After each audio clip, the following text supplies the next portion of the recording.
أبزي أب حقوف سنجرو كينيا زفر قطف ناب أبيت كوبانياتات زل أخيو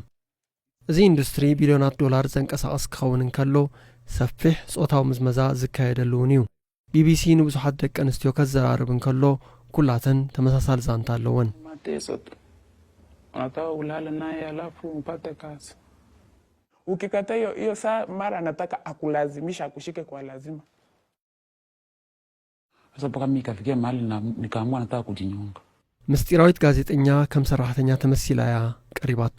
ካቲ ኢልና ሰሚና ያለና time for the general public to know what exactly happens in these companies. ካቲ ስራሕ ቁጥቁጥር በመባል ናብ ጆን ቾቦቾክ ዝተባህለ ሰብ ዘሰክሐ አካያዲ ስራሕ ትኸይድ ጆን ኣብቲ ብስኮትላንዳዊ ኩባንያ ጄምስ ፊንሌይ ኤንድ ካምፓኒ ዝውነን ሕርሻ ብኣማይ ዝቁፀሩ ሰራሕተኛታት የመሓድር ንሱ ናብ ሓደ ክፍሊ ናይ ሆቴል ክትስዕቦ ይነግራ እሞ ምስ ፆታዊ ርክብ ክትፍፅም ፀቕጢ ይገብረላ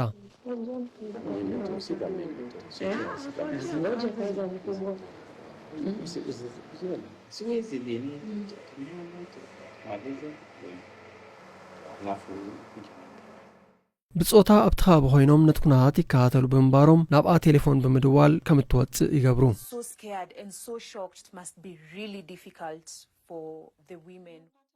ጄምስ ፊንሌይ ኤንድ ካምፓኒ ንጆን ቾቦቾክ ብቕፅበት ካብ ስራሕ ደው ከም ዘበሎን ንፖሊስ ኬንያ ከም ዝሓበረን ገሊጹ ጆን ቾቦቾክ ምላሽ ኣይሃበን ብዘይካዚ እቲ ኩባንያ ኣብቲ ኣብ ኬንያ ዘለዎን ንጥፈታት ሱር ዝሰደደ ፀገማት ጾታዊ ዓመፅ ከይህሉ ንምርኣይ ናይ ባዕሉ መርመራ ጀሚሩ እቲ ኩባንያ ንስታርባክስ ሴንስበሪስ ከምኡን ንቴስኮ የቕርብ ሱፐርማርኬት ሴንስበሪስ ኣብ ዘውፅኦ መግለጺ ኣብ ናይ ቀረብ ሰንሰለቱ እዞም ዘሰንብዱ ክስታት ስፍራ የብሎምን ኢሉ ሱፐርማርኬት ቴስኮ ብወገኑ ነቲ ክስታት ብዕቱብነት ክሪኦ ምዃኑ ገሊጹ ስታርባክስ ምላሽ ኣይሃበን ካቲ ካብዚ ብተወሳኺ ምስጢራዊት ኮይና ናብቶም ንዓመታት ብዓለምለኻዊ ኩባንያ ዩኒሌቨር ዝውነኑ ፒጂ ቲፕስ ከምኡውን ቀጠፍ ሊፕተን ዝፈርየሉ ሕርሻታት ከይዳ ኣካያዲ ስራሕ ናይቲ ጨንፈርን ሓለቓኣን ምስኦም ጾታዊ ርክብ ክትፍጽም ፀቕጢ ገይሮምላ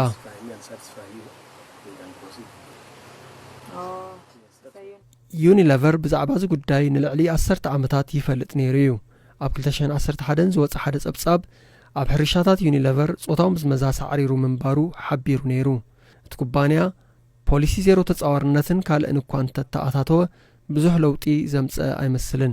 ዩኒሌቨር በቲ ዝረኸብናዮ ክስታት ኣዝዩ ከም ዝሰንበደን ከም ዝጓሃየን ሓቢሩ ቢቢሲ ነዚ ቪድዮ ብሕቡእ ኣብ ዘዳልወሉ ዝነበረ እዋን ዩኒሌቨር ነቲ ኣብ ኬንያ ዝነበሮ መፍረይ ቀጠፍ ናብ ካልእ ትካል ሸይጡ ሓድሽ ወናኒ እቲ መፍረይ ቀጠፍ ሊፕተን ቲስ ኤንድ ኢንፊዥንስ ነቶም ኣብቲ መርመራዊ ጸብጻብና ዝተጠቕሱ ሓለፍቲ ካብ ስራሕ ደው ከም ዘበሎምን ነፃ መርመራ ከም ዝጀመረን ኣፍሊጡ